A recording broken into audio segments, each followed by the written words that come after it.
Hello, welcome back to the channel. Nigel here with you, Nigel's Modelling Bench, and here we are now with part 11, pack 11 of this beautiful DeAgostini Ferrari 330 P4.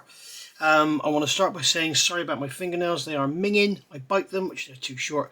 I've also been doing some very dirty work on my little Fiat 131. If you haven't seen that, go and have a look. Nigel's Fiat 131. Please subscribe, it all helps. And once I get to 500 subs, I can monetize the channel and get rid of the adverts, which are on every 2 or 3 minutes apparently. So anyway, as usual, we'll have a look at the magazine first of all. Below this video in the description there is a link to the DeAgostini website. Please go and have a look at the model through there.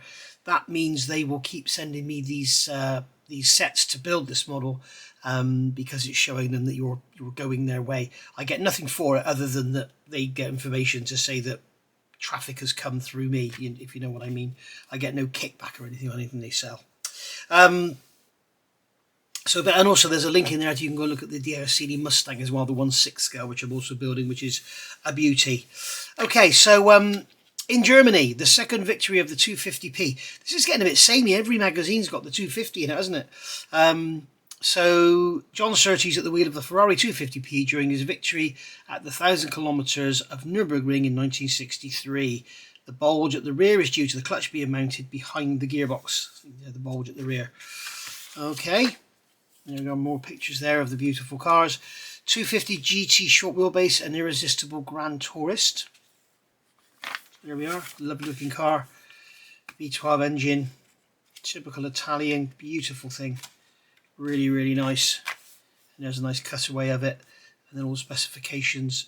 It was a 2,953 cc's and it had 240 horsepower, so not bad. Okay, so there's some more images of it there. And then here we've got left cylinder head, intake manifold, spark plugs and cable, and this is part 11. Now this is going to get very confusing because in this one we're using parts from 9, 10 and 11. So what you need to do is when you're looking at this, when you see a part number, if it says 10F, that means it's going to be from 10. Now remember, this was pack 10, which we haven't touched. This was pack 9, which has got the sump and that linkage rod left in it. And then we've got pack 11. So we'll get this cut open. So we're actually going to be working from 3 packs. So it's probably going to be a little bit confusing for some of you.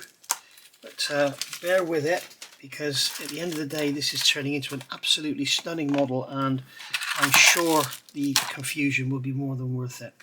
So we can check our parts. So we've got some HT leads. That's going to be for the next part, isn't it? And then we've got some screws. Yep, some screws. We've got the left-hand cylinder head. We've got intake manifold. We've got some spark plugs there and a pulley. So that's everything there. Right, so we've got all those bits. I'm not sure how much of it we're going to use in here. So, okay, continue the assembly of the right-hand part of the motor using the parts you received last issue. Photo A, insert throttle pump support 10F. So here's 10. Into slot in right-hand valve cover 8A. So they've also given us a nice little screwdriver. So 10F is that little part there by the look of it. Where's my tweezers? Here they are. So that's looking like 10F. So that is going to slot. I need to put the light on because I can't see anything. Trouble is when I don't have this light on above, I can't see what's on here because the light's reflecting off of the camera. So basically we've got, this is going to go over here, and this part here, 10F, is going to slot into that rectangular hole there. So I'm going to grab it with tweezers because it's going to make it easier to put in, and you'll see what I'm doing as well. So that is literally just going to go into there, push down. That's a nice snug fit. Okay, these DeAgostini models are really well done with the press fits and everything. Okay, so that's gone in there, so that's very nice. Okay, take lever 10G, photo A. So that's this one here from pack 10. And insert the pin into the hole in throttle pump support 10F, arranging it as shown in photo B. So this is going to go like that. Is it a round hole or is it a D-shaped hole?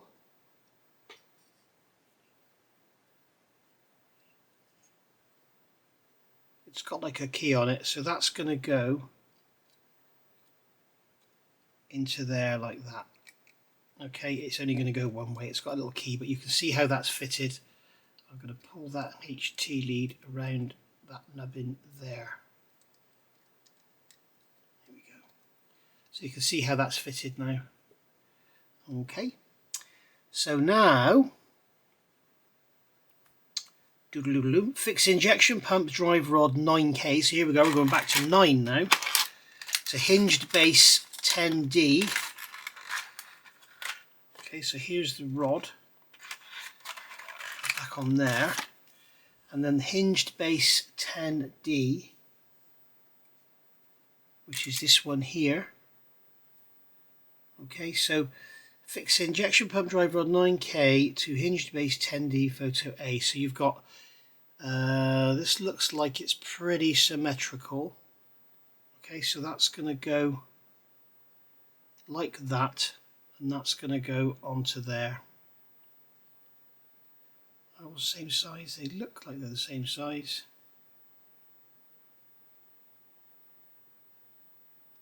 So that's going onto there like that. Okay, then we're going to put that to one side. I'm going to put the engine to one side a minute. And then we've got to get 10B and 10A. Got some LP screws here. So we've got 10B and 10A. Come here. And we've got these tiny little LP screws. Can't get the bag open. Come on. There we go. Right. Got 3 of those, so we'll always have 1 spare. So take the intake trumpet base, 2 LP screws, place the base A on the box 10B, make sure the parts are correctly aligned, apply slight pressure and secure the 2 parts with LP screws. So next, mount the hinge base 10D with rod 9K to the holders. Yeah, okay, so it's going to go on after.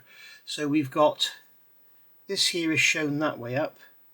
This here is shown that way up, like that.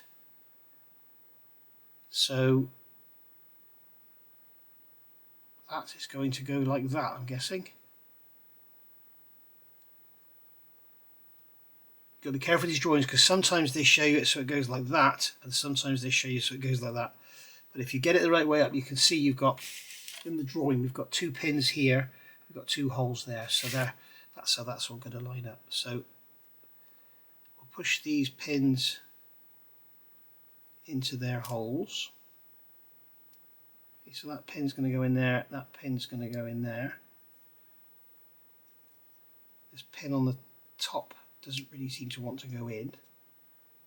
There we go, yes it does. Goes in with a bit of a click.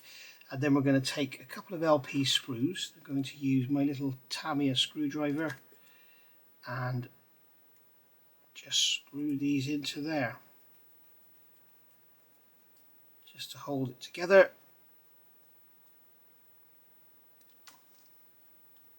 Just like so.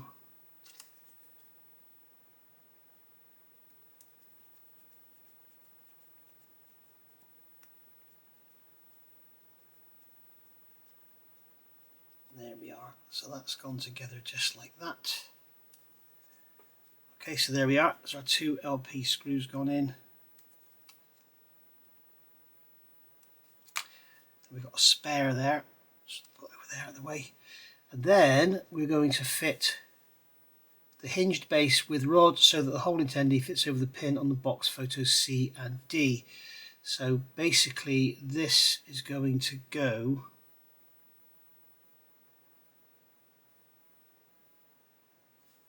that's drawn like that. No.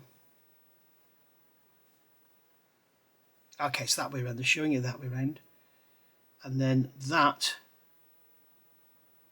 is going to go like that. So, okay, right. So this is like this. Okay, this is a very complex little build. So I think if you're building one of these, I think these videos would be quite helpful because it's sometimes better to see someone doing it in motion than just have a load of pictures. Right, so that's going to go in like that, okay? So you can see how that looks. Alright, now position the intake box 10B on the right hand engine block so that the intake manifolds coincide with the corresponding parts, photo A. Attach the free end of the injection pump drive rod to the outer lever 9L, photo B.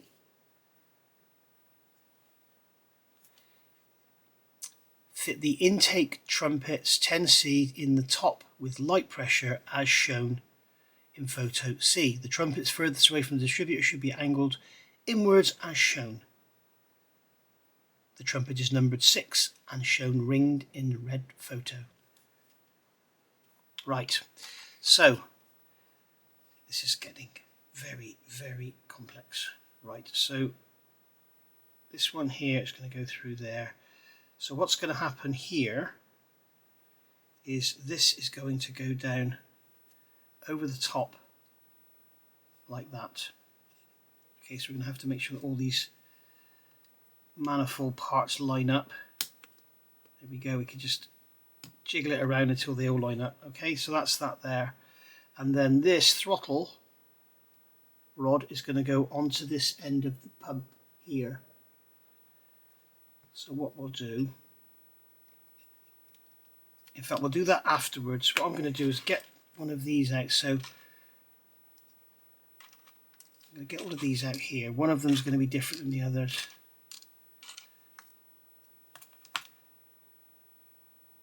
So one of them's angled inwards. Ah, okay, it's different there. So they're all the same.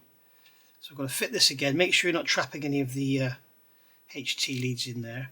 I'm going to pull that HTD out from behind there and put it underneath the throttle linkage, and the same with that one.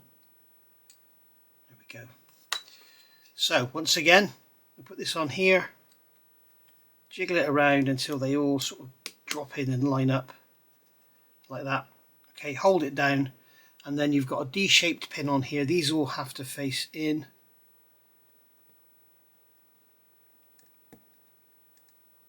Like that. Okay, and I'm going to put one in here. Second from the end. What I'm trying to do here is hold this down. What's good is everything underneath it is metal, so we can actually quite forcefully push that in like that. Okay, and that's going to hold that down. Right. They do take quite a bit of force to push in. So I'm going to use my tweezers. You can feel it. If you use tweezers, just gently squeeze and then pushing down on the flange. So what I'm doing is bringing the tweezers up like this and then just holding it like that and just pushing it down. Okay, I'm not using the tweezers to hold it in position or anything, I'm just using them as a tool to push down. Okay, so they're all going in nice and tight. If you want to make them a bit easier, you can shave a little bit of plastic off. Just take a knife, a modelling knife or something, and just shave that mould seam away. Just shave a bit off of there and they'll go in a little bit easier. But don't take too much off, you'll have to glue them in. Okay, so now we can again use our tweezers, push them fully home. You can hear them going home.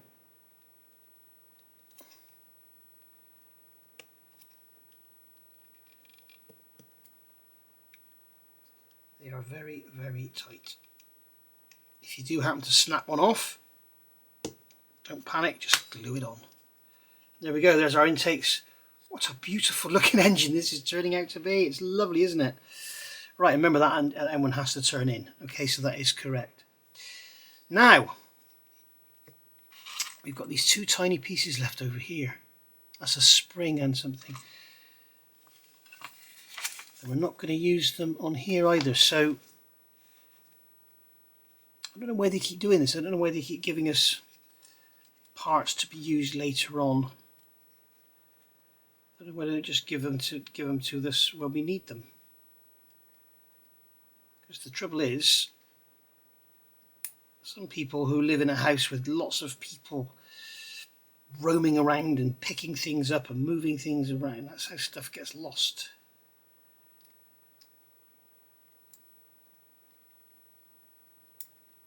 So that rod's gone on there. Okay, so now I've got to separate 12 spark plugs from the sprawl in which they were delivered.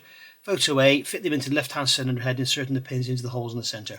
I'm going to turn the camera off because you've seen me do all this before. This is the box that came with pack 11. So what we're going to do is get these parts out of here. So we've got our 12, we're going to get 12 off of here. There's more than 12 in there, I expect. And then we've got our left-hand cylinder head. So there's our right hand, pretty much all complete. And here's our left hand we're going to start on now. So I'm going to get these cut off of here, get them pressed in there, and then I'll come back. Okay, we're back. So there's the spark plugs, as you can see, fitted in there, and you do get some spares. So we'll put those in the spares box. Now then, we're going to fit this bit in a manifold base. So you can see here they've got it shown with the 3 pins, and we can see down in here they've got the L for the left is on the right hand side forward. So we're going to turn this over, line up the pins, and just press it home, just like so. Wonderful fit.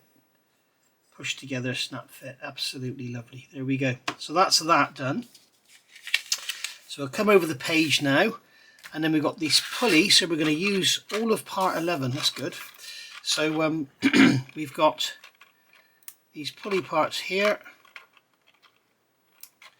And then we've got some screws. I'm going to use a screw to fit this. So basically, we'll tip those out of there. And I'm going to put one back in there because I don't have screws already. Okay. And then that plastic tray can go in the recycling. Okay, so we've got it's going to go in there. So we've got a screw, which is an M1.7 thread. So I'm going to tap this hole in here, cut a thread in it. Here we are. Then we're going to put these pulley halves together. So we've got 2 little location pins, 2 little location holes. So that's going to go together like that.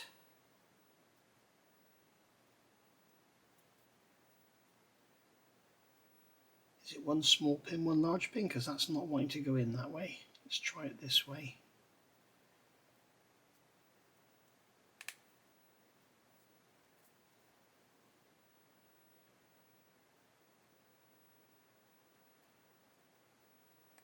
There we go.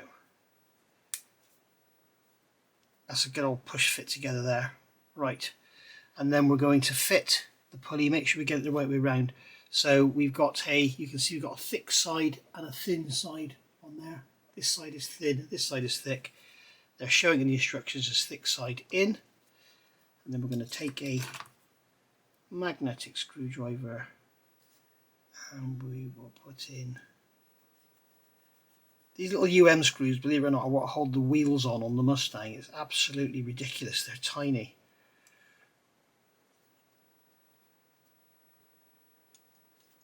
Okay, so place the pulley 11D with the 11D part facing inwards on the pin on the edge of the left cylinder head and fix with the screw.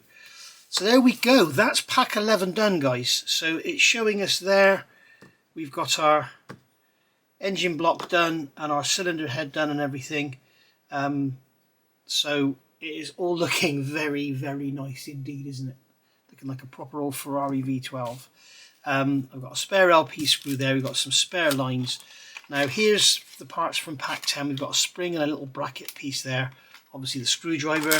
We've still got the oil pan from pack 9. I've got all the spare screws for all the different ones in here. So that's what I'll be using for that. So yeah, be careful not to throw things away. I think what I'll do here, to save space in my box, I think I will put, and you can do the same if you want to, use the smaller tray, okay, so we can put our little parts in there. We can take that screwdriver out and put it in our toolbox, and then we can get rid of that big plastic tray for the recycling and just keep this small one.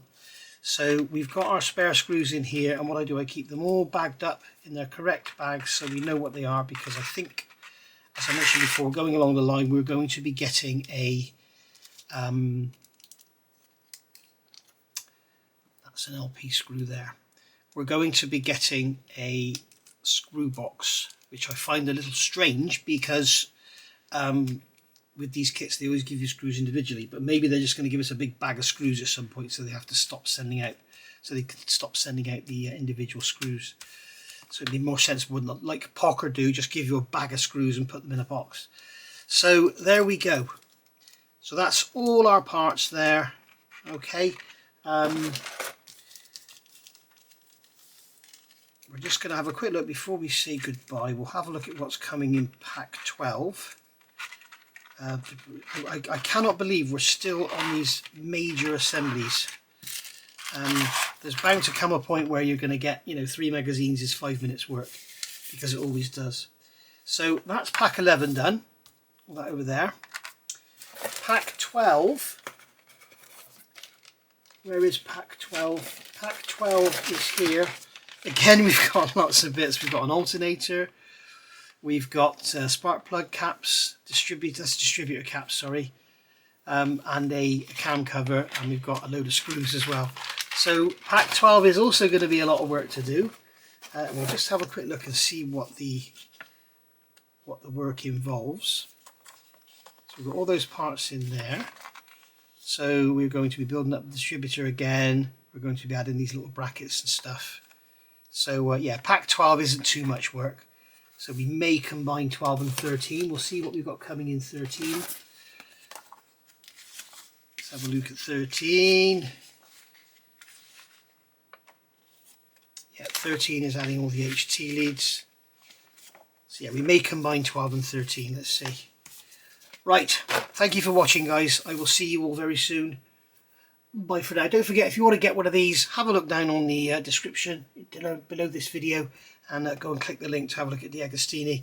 This is the best part work I've ever seen. This is absolutely lovely. It really is very, very nice. If you're a proper scale modeler, this model has got the basics there. You can start sanding seams and filling joints and stuff, and really build a beautiful, beautiful model from this. But I can't do that. I have the skill to do it, I have the ability to do it, but I have to just build this from the box so that you can see what you're going to get when you build it. So Pocker allowing me to do some bits of painting and stuff, but DeAgostini don't. Okay, so I will see you all soon. Thank you for watching. Bye for now.